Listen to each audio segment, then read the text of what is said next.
Maka saya kira ilmu tasawuf ini harus diajarkan ke semua level ya. Inilah tugas kita. Dakwah kita memang jangan terlepas juga dari dakwah tasawuf. Ya kan, untuk supaya mencuci hati umat lah. Assalamualaikum warahmatullahi wabarakatuh. Alhamdulillah wassalatu wassalamu ala Rasulillah Muhammad ibn Abdillah wa ala alihi wa ashabihi wa mawalah. Sobat TKNN, hari ini spesial sekali. Kami kru TKN News sedang berada di kantor MUI Pusat dengan salah satu ketua komisi di MUI. Komisi apa? Ini komisi yang sangat vital sekali buat peran MUI di Indonesia. Dari sejak tahun 75, betul Pak Kiai ya. MUI berdiri, ini salah satu komisi yang menonjol adalah komisi dakwah. Ya. Langsung ini bersama dengan Bapak Kiai Haji Ahmad Zubaidi MA. Assalamualaikum warahmatullahi wabarakatuh. Waalaikumsalam warahmatullahi wabarakatuh. Kayaknya kita buka dulu. Wah, buka betul. Biar enggak. Kita kan sudah prokes, ini jaraknya 2 meter ini. 2 meter. Alhamdulillah. Alhamdulillah. Sehat Kiai ya? Alhamdulillah sehat walafiat. Sudah vaksin juga kita. Alhamdulillah. Tapi tetap harus prokes walaupun sudah vaksin, nggak boleh sembrono. Iya, alhamdulillah saya juga kemarin habis tes genos. Wah, alhamdulillah negatif sehat Kiai. Ya. Alhamdulillah ya. Ini kalau bicara tentang kesibukan Kiai, ini barusan Kiai cerita waktu kita baru sampai. Dan mulai dari pagi, siang, sore melayani aneka khidmah untuk umat, untuk masyarakat. Ini luar biasa Kiai. Mudah-mudahan Kiai sehat, panjang umur, berkah dan diamanahi sejak tahun 2020 ya. Betul. 2020 menjadi ketua komisi dakwah. Akhir 2020 ya. Akhir 2020. Ya. Ini kan sebuah tanggung jawab yang besar Kiai. Betul, besar sekali, apalagi yang namanya dakwah ini kan luar biasa ya, karena kita tahu sendiri umat Islam di Indonesia kan yang terbesar di dunia kan, dengan berbagai persoalannya. Baik persoalan pada masyarakatnya maupun persoalan para dai-nya. Ya, jadi kita benar-benar harus ya berkhidmah, menata semua biar dakwah kita ini bisa efektif lah, kira-kira begitu. Kan sebelum juga kalau nggak salah Kiai sekretaris komisi, kemudian naik ini. Ini dulu sebenarnya pernah kebayang nggak sih Kiai waktu masih muda, waktu masih di MAPK kalau nggak salah? Betul, Kiai. Di MAPK dulu pernah Jogja. Kebayang nggak bakal jadi ketua komisi dakwah gitu? Terus terang kalau struktural sampai ke komisi dakwah tidak pernah terfikir. Nggak pernah pikir. Tapi kalau dakwah memang saya sudah dari kecil ada keinginannya, sering ikut lomba pidato. Di SMA waktu ada pramuka juga alhamdulillah saya ikut lomba pidato dan juara 1. Betul. Dan saya nggak pernah mengira juga pada akhirnya saya akan bergelut di bidang dakwah. Karena kalau dilihat background saya ini kan syariah. Ekonomi syariah. S1 saya syariah peradilan agama. S2 saya syariah politik Islam. Tapi jiwa dakwah. Jiwa dakwah. Ya, S3 saya sedang proses, ya mudah-mudahan mohon doanya semua bisa cepat selesai karena udah semester 22. Masya Allah. Mudah-mudahan dipermudah setelah podcast ini, Allah kasih kemudahan kepada saya untuk mendapatkan linear Kiai, masih ekonomi syariah juga. Ekonomi syariah. Masya Allah. Ini kalau boleh tahu nih Kiai, apa dorongan orang tua atau apa ya, cita-cita orang tua untuk anaknya? Kalau boleh tahu Kiai anak berapa dulu? Saya anak pertama dari 13 bersaudara. Bukan ke-11 lagi. Bukan ke-11, ke-13-an. 13. Alhamdulillah. 13 ini semuanya masih ada. Alhamdulillah. Jadi iya, ini sebuah tantangan tentu ya, karena saya hidup di kampung dengan orang tua sebagai ustadz kecil di masjid gitu kan, guru ngaji. Itu sebetulnya yang punya peran besar. Betul. Ya? Jadi kita bagaimana bisa memberdayakan diri sebagai anak pertama untuk menuntun anak yang kedua dan seterusnya. Yang alhamdulillah saya sampai anak kelima semua laki-laki. 1 sampai 5 laki-laki. Laki-laki. Sehingga ini mempermudah kemandirian kan lebih cepat laki-laki ini. Sehingga ketika yang laki-laki ini mandiri, terus bisa menuntun yang di bawah, betul. Yang adik-adik. Ya, adik-adik. Sekarang ya bapak sudah almarhum, tinggal ibu. Tapi alhamdulillah ibu pun insya Allah ya artinya punya anak-anak yang sudah besar-besar. Ya ternyata anak banyak itu ya memang kadang-kala menjadi masalah, kadang-kala menjadi berkah. Insya Allah, alhamdulillah saya termasuk yang berkah insya Allah. Insya Allah. Iya.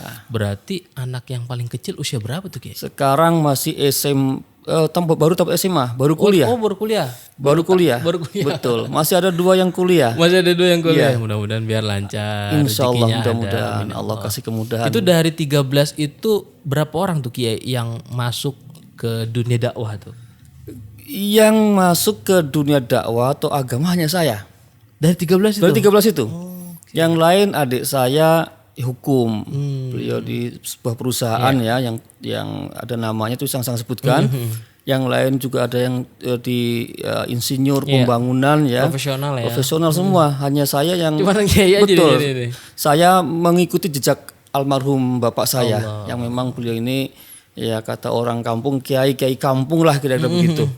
Ya alhamdulillah. Dan memang saya dipesantrenkan dari yang lain ada yang lain enggak pesantren. Emang udah diniatkan dari sejak awal. Ada adik saya yang pertama itu sama-sama MAPK Jogja. Nah, tapi memang di SMP pun dia nggak pesantren. Nah, dari Jogja MAPK terus ke UGM Fakultas Hukum gitu. Iya. Apalagi kalau ngelihat perkembangan pesantren sekarang, lulusan pesantren itu udah bisa kemana-mana. Betul. Sekarang luar biasa. Beruntunglah orang yang nyantri ya, yang mondok.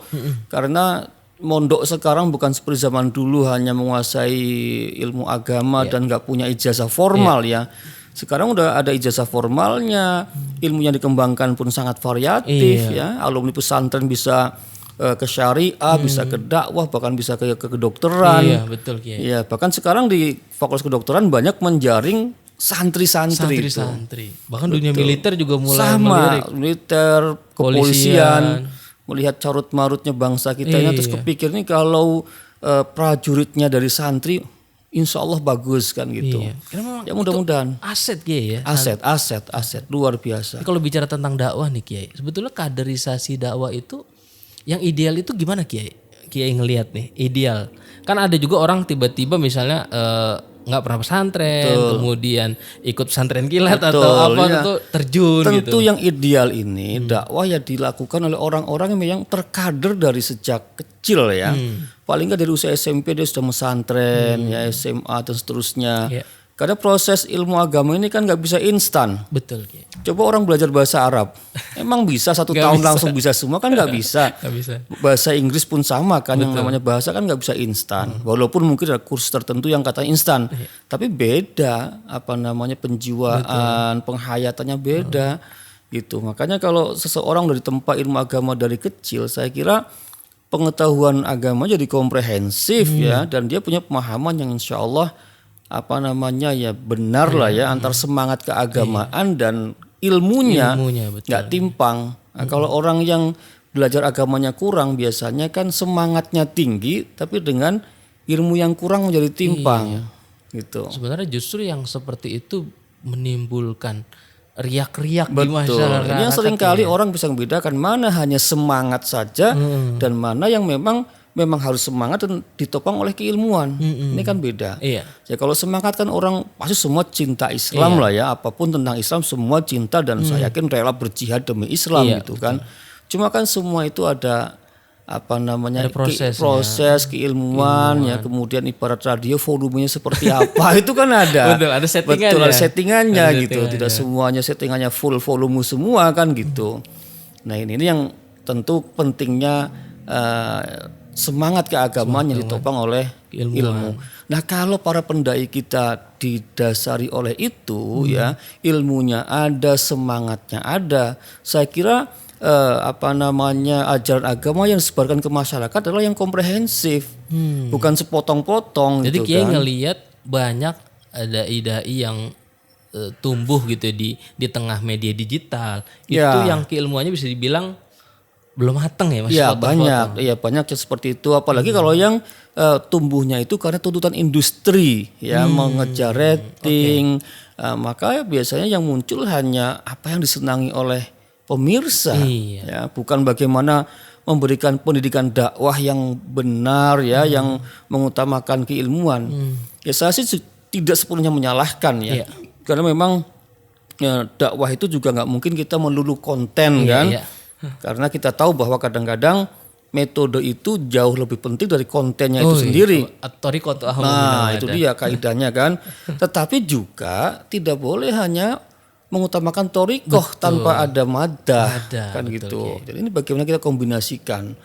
Nah, ini persoalan yang selama ini ada di kita. Banyak orang-orang alumni pesantren, alumni fakultas dakwah, tapi karena tadi mungkin nggak terbiasa dengan metode khutbah ceramahnya, ya jadi nggak percaya diri, bahkan kadang monoton kan. Ya pengalaman saya sendiri waktu baru tamat kuliah ya, kalau ceramah monoton sekali. Konten punya tapi nggak punya gaya. Kalau orang lihat, mati gaya. Bahkan orang bosan. Saya waktu baru tamat kuliah itu kalau ceramah pakai gaya ilmiah semua. Saya nggak mau tahu audiens siapa. Ya bahasa ilmiah lah, misalnya bagaimana kita membuat unifikasi tengah-tengah masyarakat gitu kan, sehingga masyarakat bisa membuat sesuatu yang sangat signifikan misalnya. Itu semangat waktu masih baru tamat kan, pengen menunjukkan ilmunya, menggebu-gebu. Ya sehingga ditegur juga sama kiai kampung kita, dakwah tuh nggak begitu, dakwah tuh gini. Ya ditegur sama kiai kampung. Benar. Jadi saya belajar itu semua, bahwa memang kita perlu metode dan memang jam terbang penting. Jam terbang itu yang mengasah kita, membentuk kita secara alamiah. Secara bahkan alamiah. Kadang-kadang kursus itu pun tidak bisa membentuk secara alamiah ya. Itu kan. Ya, itu bagus, tapi memang orang akan terbentuk gaya dan kemampuan artikulasinya itu ya jam terbang. Betul, jam terbang.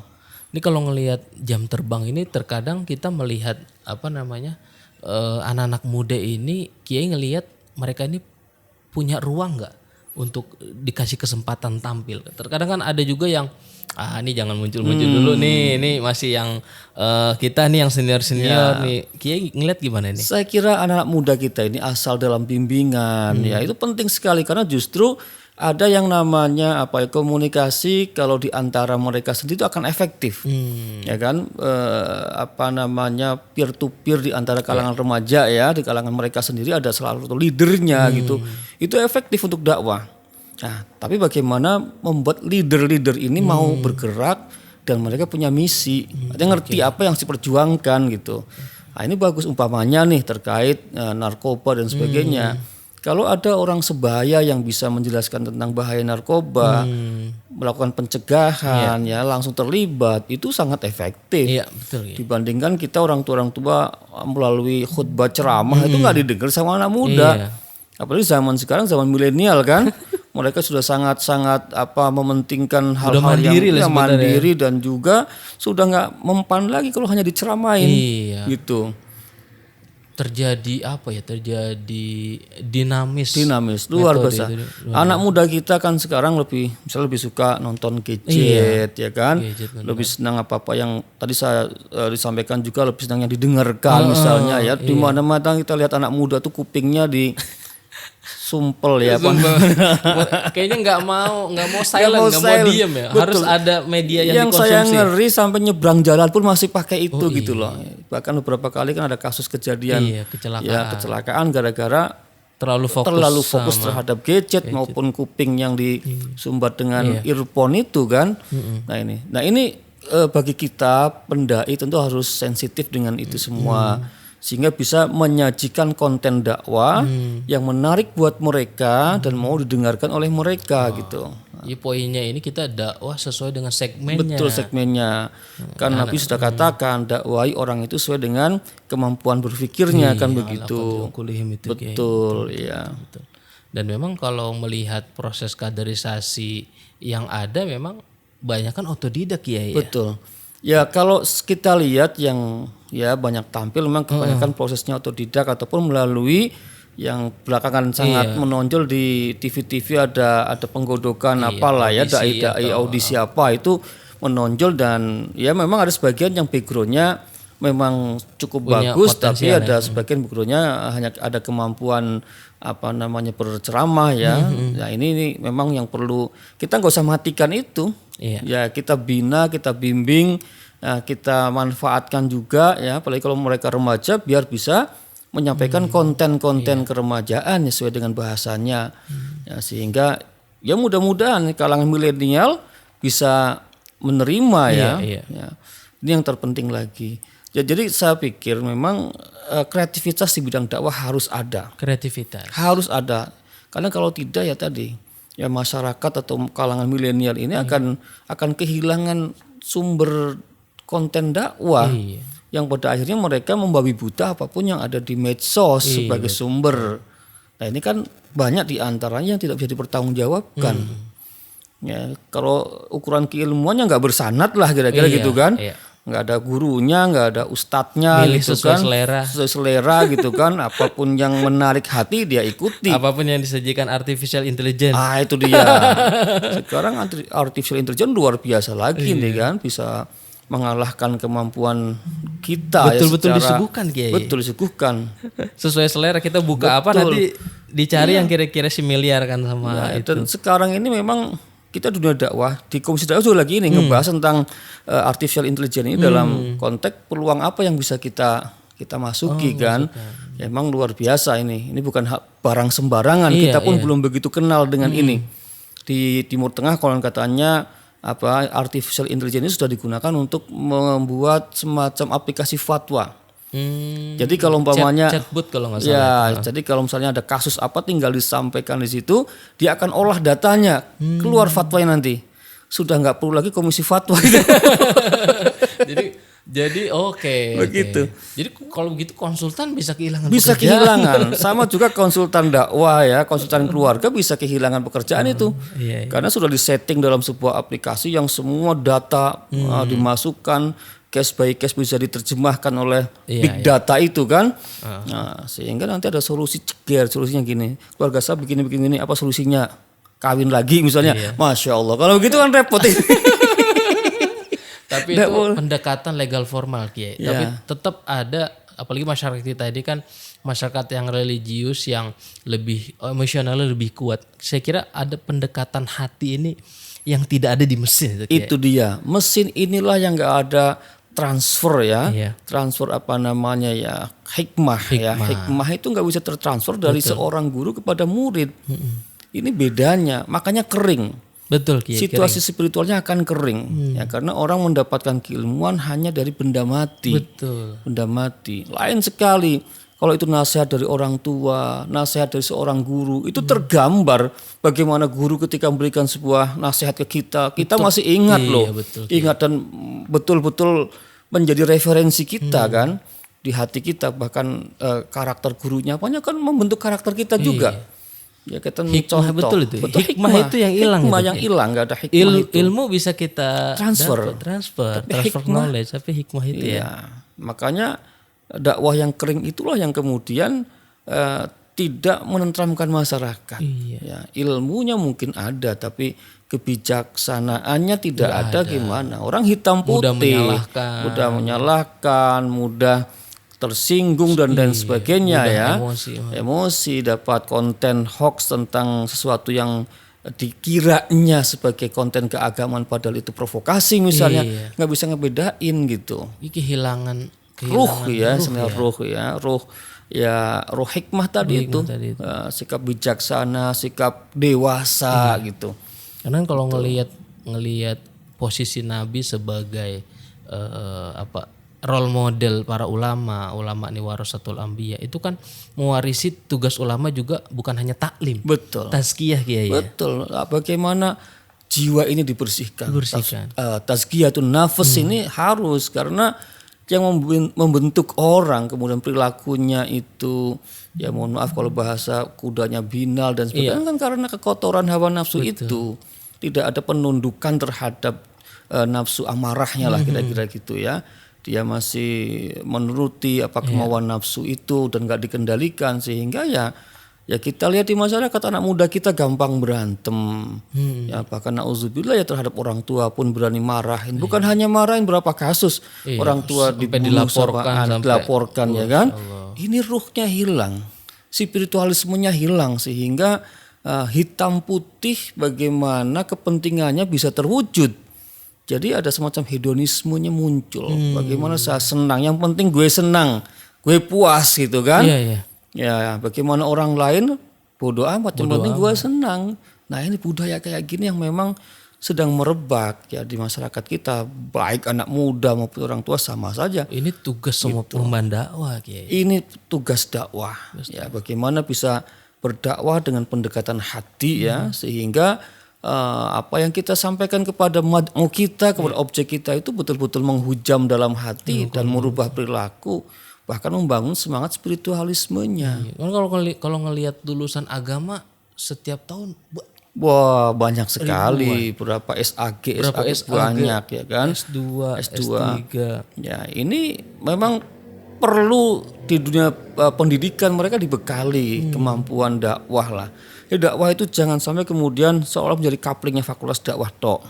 Betul. Ya, atau menjadi kaplingnya para ustadz yang alumni. Bukan.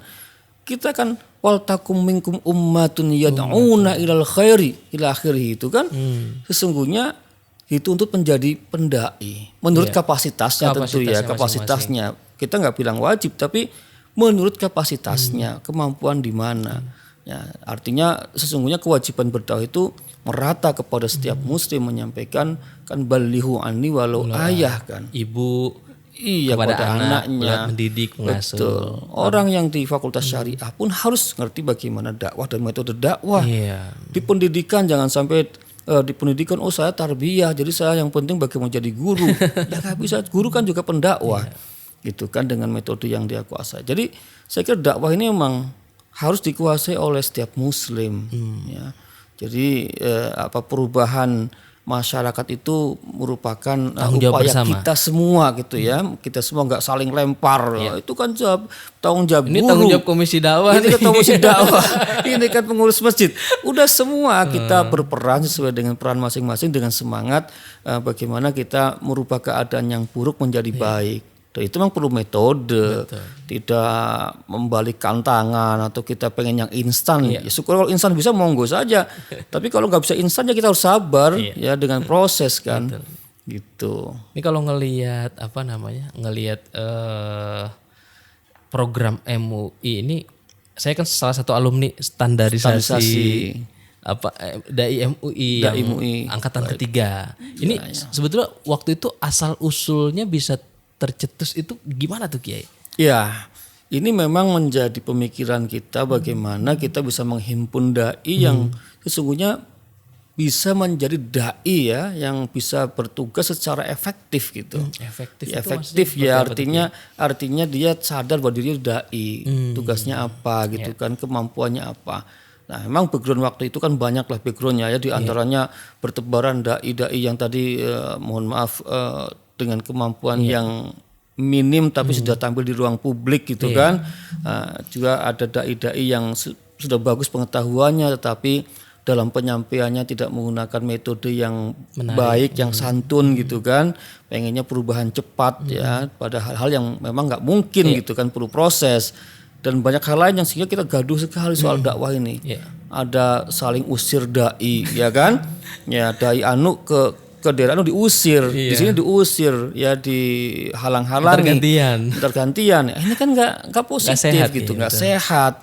Nah, ini kan yang harus diliterasi, dai-nya juga harus diliterasi bahwa pentingnya kita bisa berdakwah ke semua kalangan gitu kan, sehingga kita pun harus tahu tentang keadaan objek dakwah. Ini objek dakwahnya apa nih?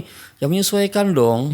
Jangan ego, saya harus menyebarkan paham fikih yang saya punya kepada masyarakat ini, padahal masyarakat itu sudah punya paham fikih sendiri yang berbeda. Mengenali masyarakatnya. Mengenali itu salah satu cara dakwah biar efektif, kenal masyarakat.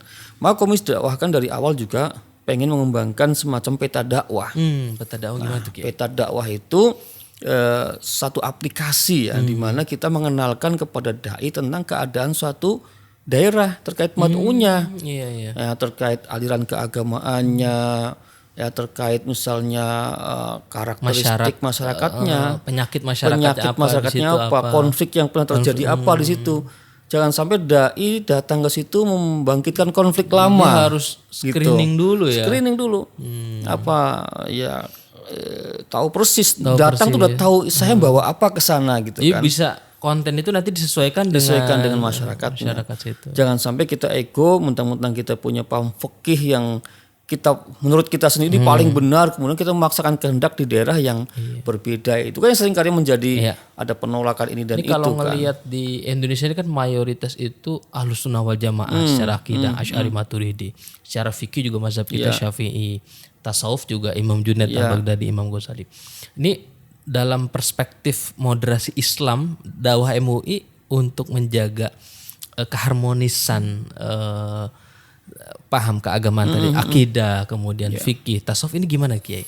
Intinya harus saling memahami sebenarnya ya. Semua kelompok kalangan harus memahami.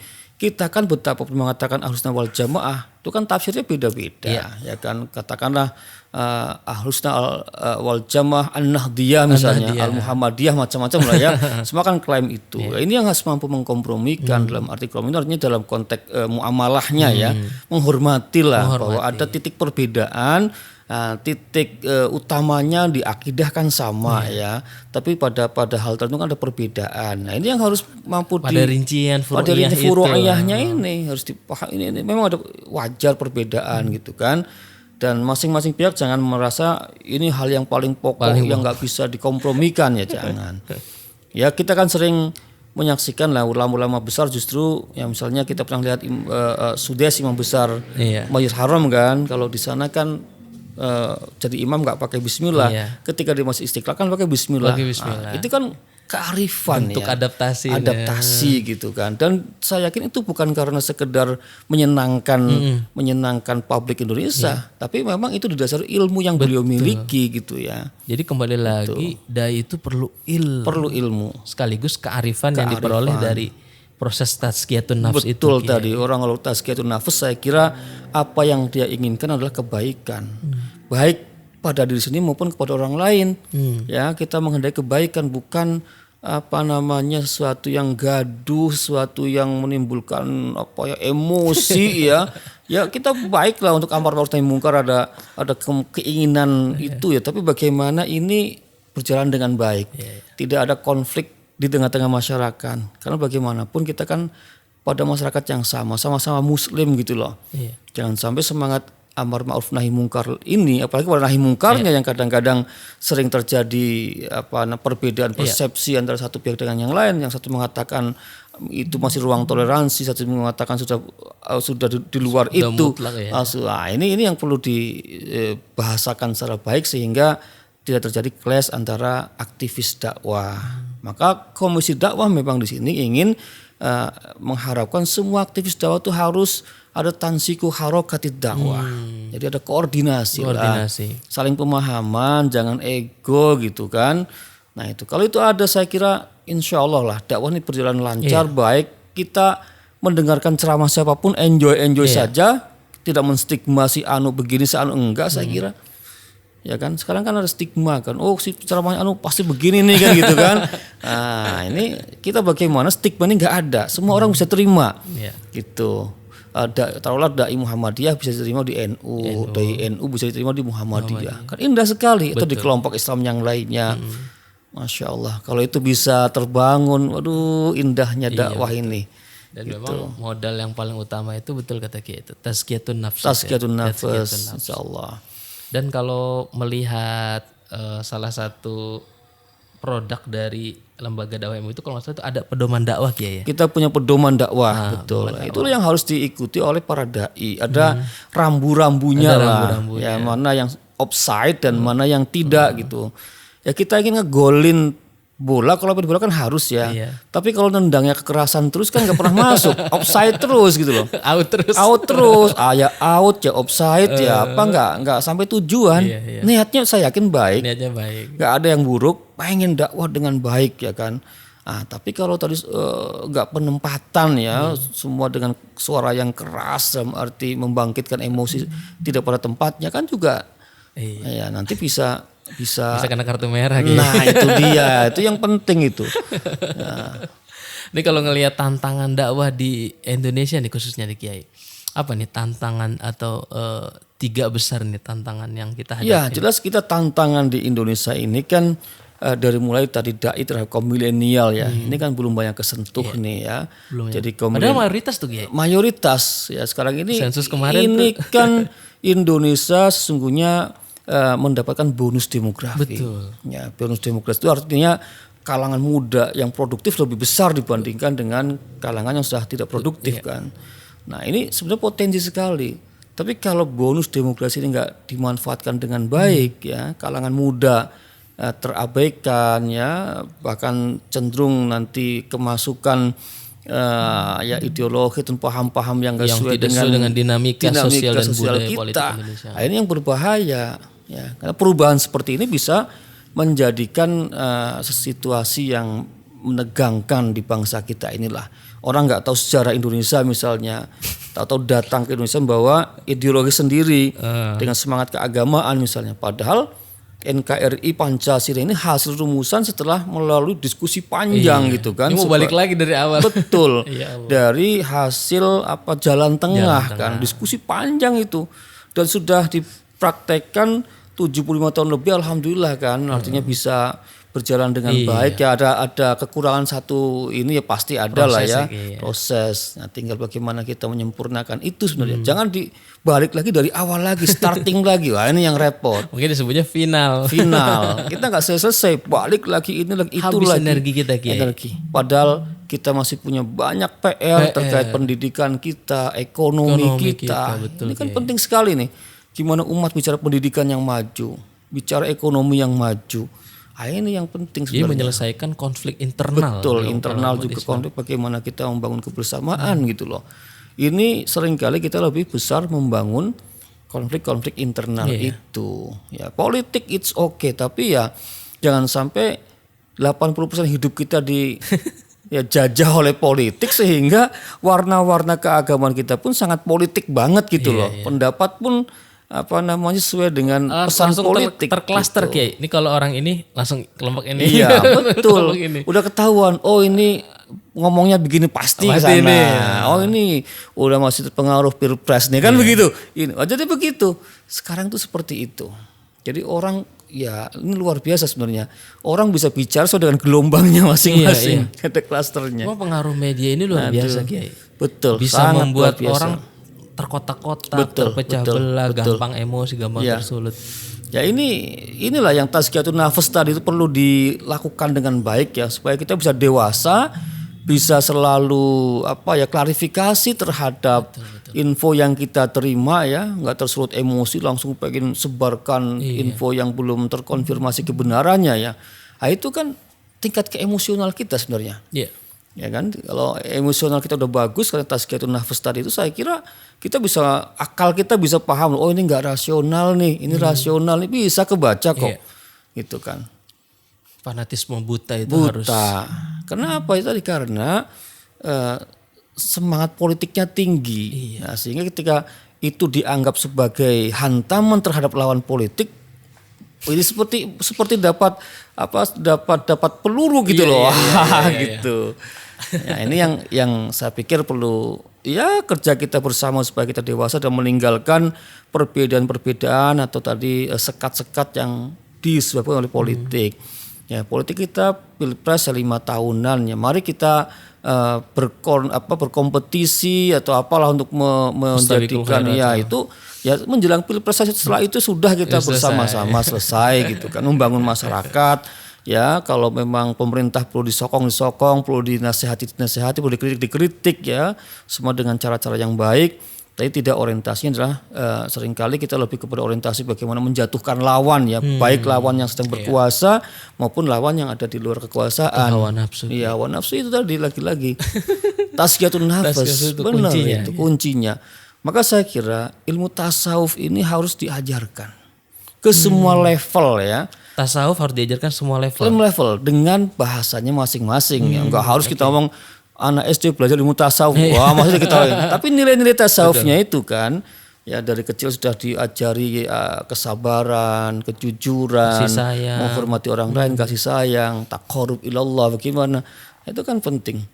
Ya. Dan memang kalau ngelihat sejarah, Islam masuk dibawa oleh para ulama sufi ya, dari pedang-pedang yang juga mereka itu punya jiwa sufi yang luar biasa. Sehingga warna keagamaan di Indonesia kan berbeda sekali dengan warna keagamaan di Timur Tengah. Sangat berbeda, betul. Kita ya satu sih memang sesuai dengan milieu kita kan, karena Indonesia negeri yang gemah ripah loh Cinawi kan, ya hutan di mana-mana. Pokoknya indah sekali di Indonesia ini. Jannatun tajri min tahtil anhar kan gitu. Ya, nah itu gambarannya kan. Jadi indah sebenarnya, indah sekali.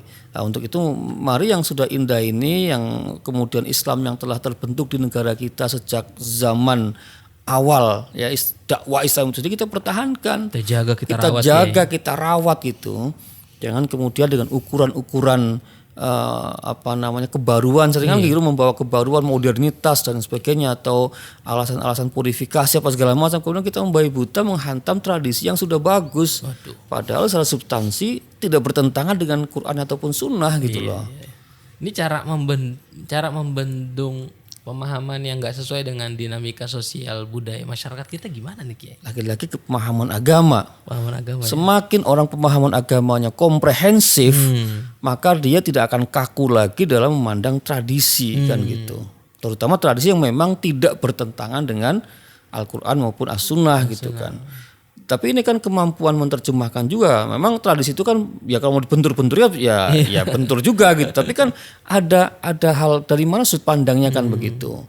Jadi saya kira ini kearifannya di situ, tradisi masyarakat. Toh para ulama kita terdahulu juga kalau kita belajar usul fiqh ya, itu luar biasa ya. Misalnya al-adatu muhakkamatun, luar biasa.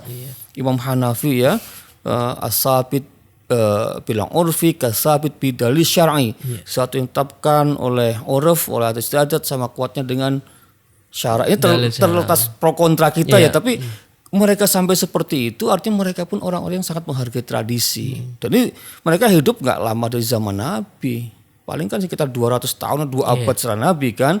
Nah kita ini kok yang sudah sekian ratus tahun ya dari Nabi malah seolah-olah merasa lebih dekat dengan Nabi dan menerjemahkan agama berbeda dengan para ulama terdahulu ini gitu. Ini terus bagaimana?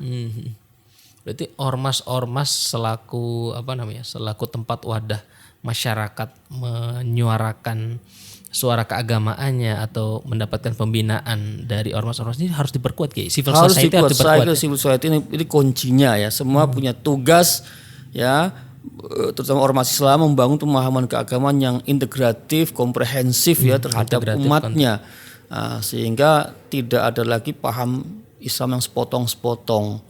Nah, paham Islam sepotong-sepotong inilah yang ya membuat kita volumenya jadi tidak teratur gitu loh. Paham tentang jihad saja, ya kan, hal lain nggak dipahami. Paham tentang politik saja, hal lain nggak dipahami. Jadi ya, atau tasawuf. Nah, orang juga bisa terjebak kan kalau mau hanya paham tasawuf tok ya, seolah syariatnya enggak. Nah ini juga nggak bisa. Nah, gitu. Disinilah wasatiyahnya Kiai. Wasatiyahnya, kita wasatiyah dengan integratif tadi dan komprehensif. Dengan sendirinya maka pemahaman wasatiyah dapat terwujud. Ormasnya wasatiyah. Iya. MUI Kemenak juga moderasi. Moderasinya ya Kemenak pun ya moderasinya juga dia harus moderasi juga gitu kan. Kadang-kadang kan kita ada yang klaim moderasi tapi nggak moderat juga. Gimana tuh Kiai contohnya tuh? Ya nggak moderatnya kan gini. Ya namanya moderasi kan di tengah ya. Kalau kita terlalu ke pinggir, ya nggak tahu ke pinggir kanan apa kiri kan berarti kan nggak moderat itu. Ya, saya nggak bisa sampaikan. Ini tugas berat tuh. Ya memang di tengah tuh. Kadang-kadang kita klaim saya lagi moderat, padahal saya lagi di kanan atau lagi kiri gitu kan. Nah ini yang ya tafsir moderasi memang kadang-kadang sangat subjektif ya, sehingga ini yang seringkali nggak bisa menyatukan umat tuh ya. Nggak boleh juga saling pukul Kiai. Nggak boleh saling pukul. Nggak boleh mengaku paling pukul. Moderat bisa nggak? Nggak bisa ya. Gitu, saya paling moderat. Saya paling Pancasilais nggak boleh. Ya kan, nggak ada. Tuh jangankan saya paling Islami juga nggak boleh. Ya kan.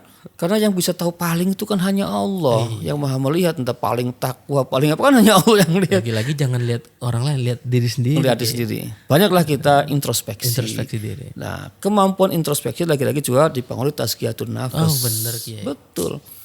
Kalau orang nggak tazkiyatun nafas, dia nggak akan pernah introspeksi. Selalu merasa benar sendiri. Orang lain salah semua gitu. Nah ini ya memang ya inilah tugas kita. Dakwah kita memang jangan terlepas juga dari dakwah tasawuf. Ya kan untuk supaya mencuci hati umat lah kira-kira gitu. Ya jangan cuma taklim Kiai. Jangan cuma taklim, jangan cuma tabligh. Jangan cuma tabligh tapi juga how to transfer ya hikmah tadi, kemudian nur, bagaimana kita nur tadi ya, bagaimana kita menjernihkan pikiran umat ya, kemudian tadi tazkiyah, semua satu paket itulah ya, satu paket. Jadi dalam berdakwah nggak bisa cuman apal dalil. Nggak bisa hanya apal dalil, apalagi hanya menyerukan semangat keagamaan tanpa diiringi dengan hikmah tadi itu. Ya, kunci di situ Kiai. Kunci itu. Ya, karena semangat keagamaan banyak, Pak. Semangat tuh bisa dibangun apa saja, yang penting orang semangat kan.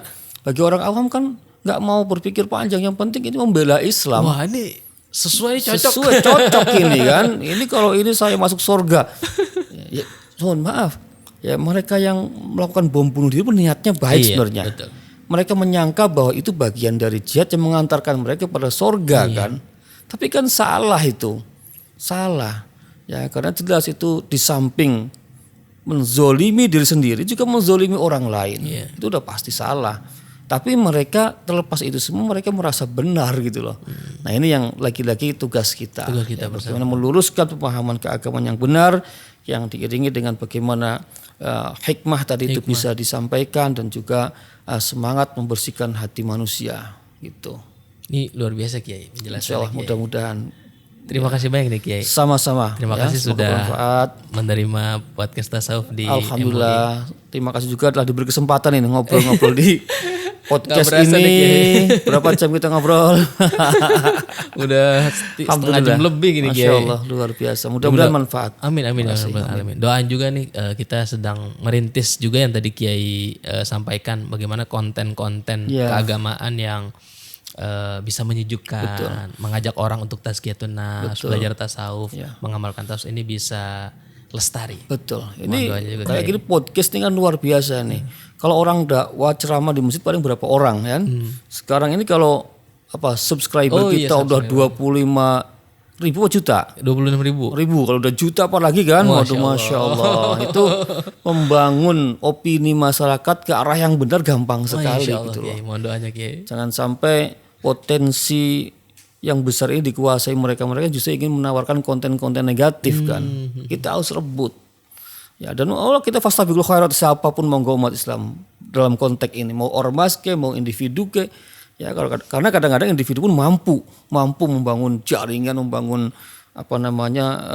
influencer pengaruh yang cukup besar ya. Dan itu sudah terbukti gitu loh. Terima kasih banyak Kiai. Sama-sama ya. Makasih juga. Ya, demikian. Terima kasih. Assalamualaikum warahmatullahi wabarakatuh. Oke, sobat TKNN, kita jumpa lagi Sabtu mendatang tetap di podcast tasawuf. Assalamualaikum warahmatullahi wabarakatuh.